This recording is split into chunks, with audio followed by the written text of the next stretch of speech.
At my wedding, uninvited guests crashed and yelled, "Stop the ceremony." Everyone froze. The officiant asked, "What's the meaning of this?" They announced, "The bride has another husband." My fiancé went pale. "That's a lie."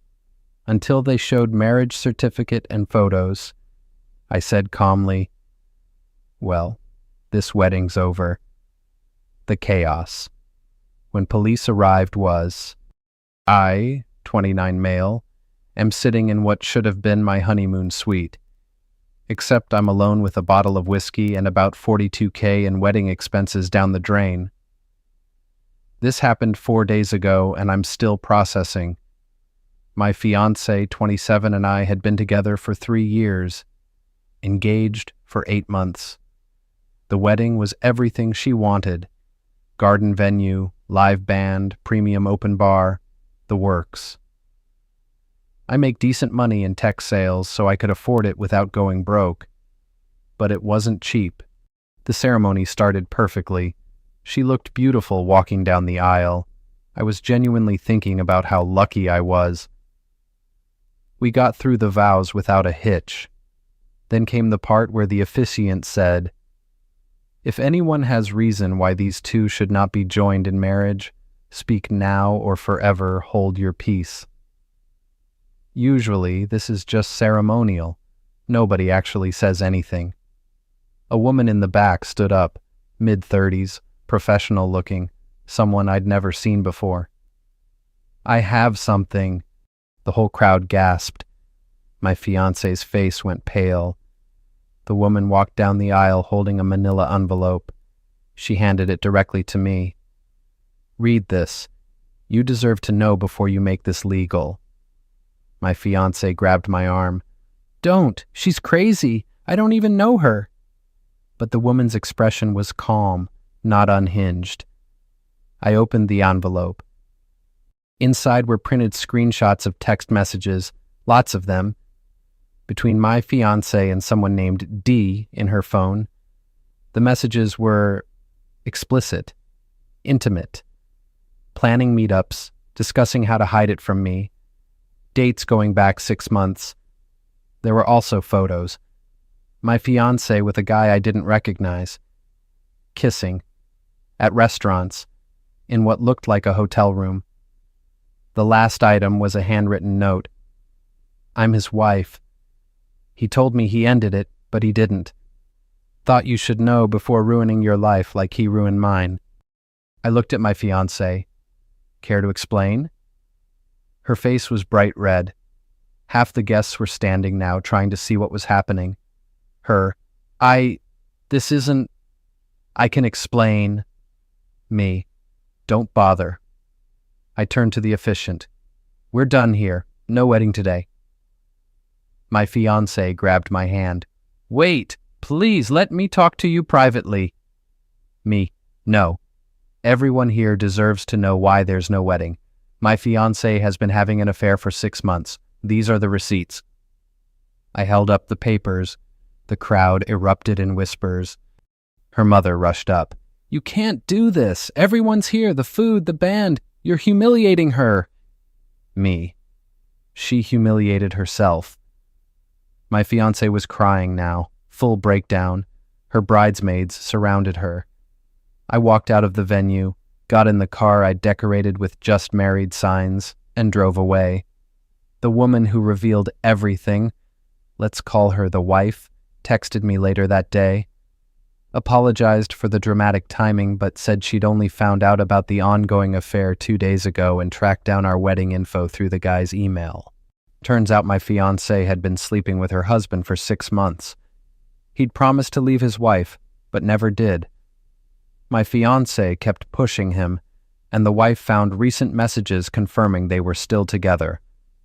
Now I'm here, trying to figure out what to do about the $42K in expenses, the apartment we leased together, and the fact that half our mutual friends are blowing up my phone asking what happened. Update 1, posted 6 days later. The last week has been chaos. First, the financial damage. Started going through contracts to see what's refundable. Venue. non-refundable deposit of $8,500. The ceremony technically started, so they're keeping everything. Catering, $12,300. Food was prepped and partially served during the chaos. They're keeping it all. Photography video, $4,200. They showed up and documented everything, including the blow-up. Photographer actually asked if I wanted the footage. I said yes, might need it. Band, $3,800, played for about an hour during the aftermath. Keeping the payment. Flowers, $2,100, non-refundable. Dress, tux, $3,600 for her dress, $900 for my tux. Both non-refundable since they were custom fitted. Honeymoon, booked a week in the Caribbean, $6,200. Managed to get 60% back, $3,720, since I canceled within their window. Lost $2,480. Total damage, roughly $3,400 completely gone. Got back $3,720 from honeymoon, plus some small vendor refunds totaling maybe $1,800. Net loss, about $28K. My ex-fiance's parents contributed exactly $0 to the wedding. They'd claimed financial hardship early in planning. Fine, whatever. But now her mother's been calling me daily, demanding I not destroy her daughter's reputation by spreading lies. Lies. The texts and photos are right there. Her mother. You embarrassed her in front of 150 people. How is she supposed to face anyone? Me. Not my problem. She made her choices. Her mother. You're ruining her life over a mistake. Me. A 6-month affair isn't a mistake. It's a choice she made repeatedly. Her mother. Well, you obviously weren't meeting her needs. She had to look elsewhere. Unreal. Blaming me for her daughter's cheating. My ex has been staying with her parents. She sent approximately 50 texts alternating between, I'm so sorry, I love you, it was a mistake, and, you humiliated me, how could you do that in front of everyone? I replied once, I didn't humiliate you. The truth did. We're done. Communicate through lawyers about the apartment lease. She lost it. Called me from her mother's phone after I blocked her. We can fix this. Couples therapy. I'll cut him off completely. Me. You should have cut him off before planning to marry me. You're being so cold. Don't you care about what we had? Me. I cared about what I thought we had. That was apparently fiction. I need you to tell people this was mutual, that we both decided to call it off. You owe me that. Me. I owe you nothing. Hung up. Blocked that number too. The apartment is the next issue. Joint lease, both our names, but I make 3x what she makes. I've been paying 70% of rent, $2,100 of $3,000, because that seemed fair based on income. My lawyer says I have options. 1, buy out her portion of the lease. She'd have to agree and sign off. 2, both break the lease and pay the penalty. 2 months rent, $6,000 split. 3, one of us moves out but keeps paying our share until lease ends. 8 months left. I sent her a formal offer through my lawyer. I'll pay her $2,500 to sign over the lease to me and vacate within 30 days. That's generous considering her share of furniture deposits. Her lawyer responded with a counter, $8,000 plus. I keep all shared furniture. Absolutely not. I bought 80% of the furniture. The only things she bought were some decorative pillows and a lamp. My lawyer sent back $2,500.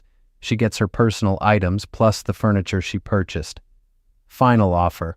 Otherwise, we go to court, and I'll argue she should forfeit her share for breach of good faith, cheating while planning a wedding we both signed the lease for. Waiting on her response. Meanwhile, her affair partner's wife reached out again. She's divorcing him. Gave me more details about their affair. Apparently, my ex had been pressuring him to leave his wife, sending him apartment listings, talking about their future together. The guy was stringing her along, getting the benefits without commitment. The wife is going scorched earth on him, taking everything she can legally. I don't blame her. My family's been supportive. My mom wanted to confront my ex, but I told her to stay out of it. My brother took me out for drinks and told me I dodged a nuke, not just a bullet. Some mutual friends have picked sides. A few of her girlfriends posted vague Instagram stories about judging without knowing the full story and mistakes don't define people. I posted once, "For those asking, my fiancé was having a 6-month affair. I found out at the altar. That's why there was no wedding." That's all I'll say publicly. 3 of her friends unfollowed me. 12 people who'd been on the fence messaged support. My ex is apparently telling people that the wife who exposed her is unstable and made everything up, and I believed a stranger over her. The cognitive dissonance is wild. Update 2 posted 3 weeks later. Things got messy. My ex rejected the $2,500 buyout. Her lawyer came back demanding $12,000 plus all shared furniture, claiming emotional damages from the public humiliation. My lawyer laughed. Emotional damages aren't a thing in lease disputes. She's fishing. We filed to break the lease, split the penalty, and divide assets properly. Court date set for 6 weeks out. But my ex couldn't wait that long for money. She showed up at the apartment, still has keys, while I was at work, and took stuff. Not just her stuff, our stuff. Missing items: the 65, Samsung TV I bought, $400, PlayStation 5, $500, KitchenAid mixer, $380, Ninja blender, $150, the living room rug, $600, 3 pieces of artwork I'd purchased, $900 total, various kitchen items, probably $300 worth. I found out when I came home to a half-empty apartment. She'd left the furniture but took electronics and valuables, filed a police report immediately. The officer was unhelpful. "Officer, this is a domestic situation. You're both on the lease. Technically, she has rights to access the apartment." Me: "But this is my property. I have receipts." Officer: "Civil matter, small claims court." Great. So I added theft to the lawsuit. My ex's response through her lawyer: "She took items she had equal claim to as a cohabitating partner planning to marry. No theft occurred." My lawyer's response: "Receipts show sole ownership. We'll pursue criminal charges if items aren't returned." She didn't return anything. Then came the dirty tricks. Her mother called my boss. Actually called my workplace and asked to speak to my supervisor. Told him I was unstable and harassing her daughter and making threats. My boss, thankfully, knows me well, called me in, told me about the call, asked if everything was okay. I explained the situation, showed him the police report about the stolen items. He made a note in my file that this was a personal matter being handled legally, and told me if her family contacted the office again, it'd be harassment. But the damage was almost done. What if I'd had a different boss? What if this had affected my job? Then my ex's friends started a whisper campaign, telling mutual acquaintances that I'd been controlling and financially abusive, and she'd cheated because she felt trapped. Financial abuse, because I paid 70% of rent based on making more money. One former friend called me, "Bro, is it true you controlled all her money?" Me: "No, she has her own bank accounts. I paid more rent because I make more. That's it." Him: "She's saying you wouldn't let her buy things." Me: "She bought whatever she wanted with her own money. This is ridiculous." But some people believed it. The narrative was spreading.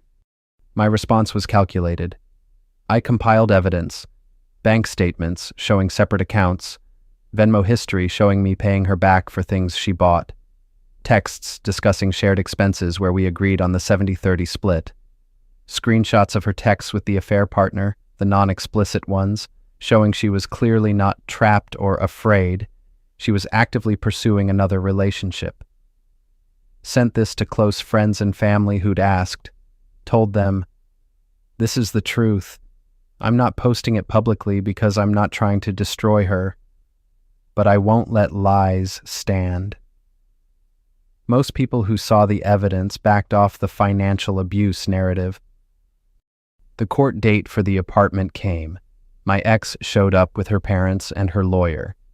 Judge reviewed everything. Lease agreement, my documentation of the 70-30 payment split, bank records, her taking items without permission, police report, both lawyers' arguments. His ruling.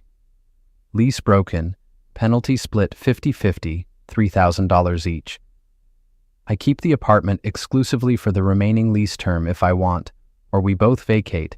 She must return the items taken or pay fair market value based on my receipts.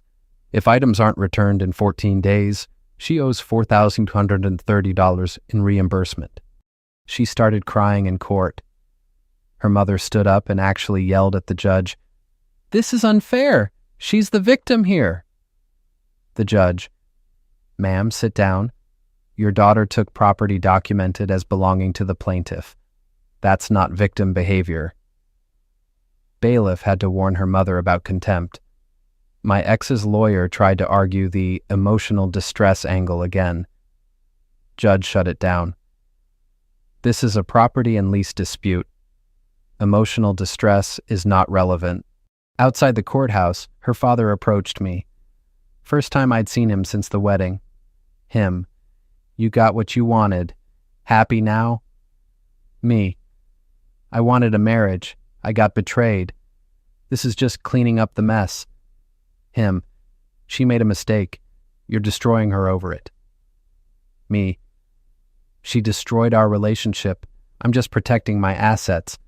Her mother shouted from across the parking lot, "You're going to hell for this." I got in my car and left. The 14-day deadline came and went. No returned items. My lawyer filed for the $4,230 judgment. Got it approved. Now comes collecting it, which is its own nightmare. My lawyer warned me it could take months or years to actually get the money if she doesn't have it. But it's on her record. That matters. Update 3, final, posted 2 months later. It's been 2 months since the non-wedding. Here's where everything settled. The money. I got back maybe $500 total from various vendors. Lost about $28K overall on the wedding. That hurt. That's a decent used car. But it's done.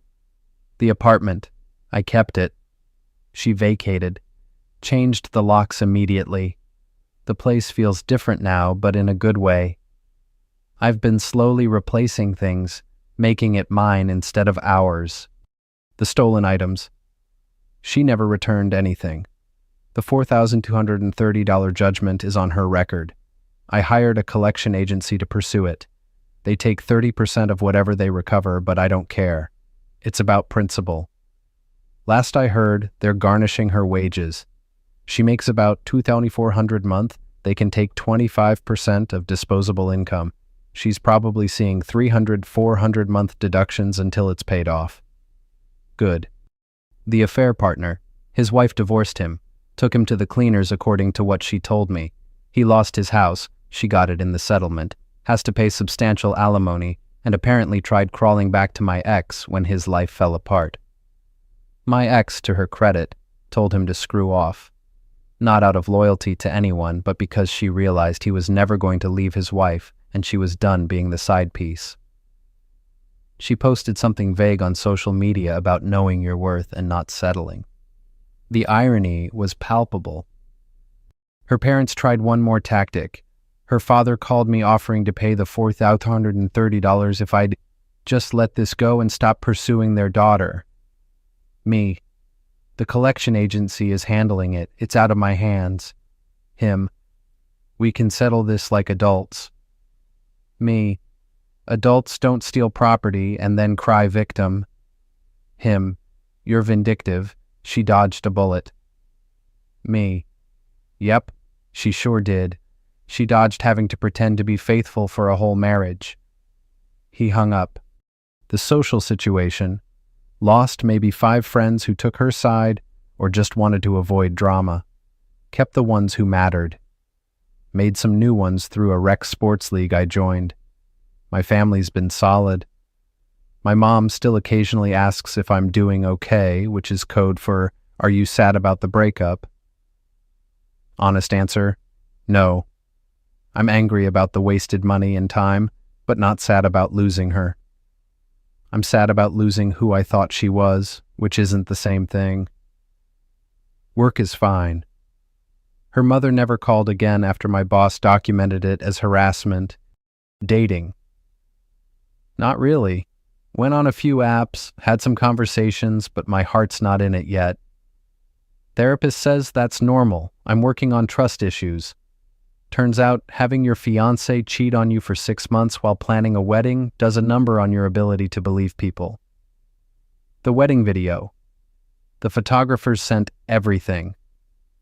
I have footage of the exact moment the wife stood up, my face when I read the texts, my ex's breakdown. It's surreal to watch. I've shown it to exactly 3 people, my lawyer, my brother, and my therapist. Not posting it online, not using it for revenge, just documentation, evidence that I'm not crazy, this really happened.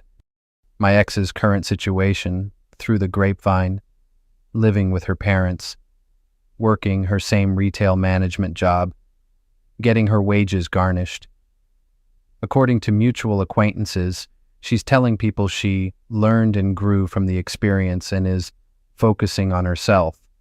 No apology, no acknowledgement of the damage, no remorse for the affair or the theft or the false accusations.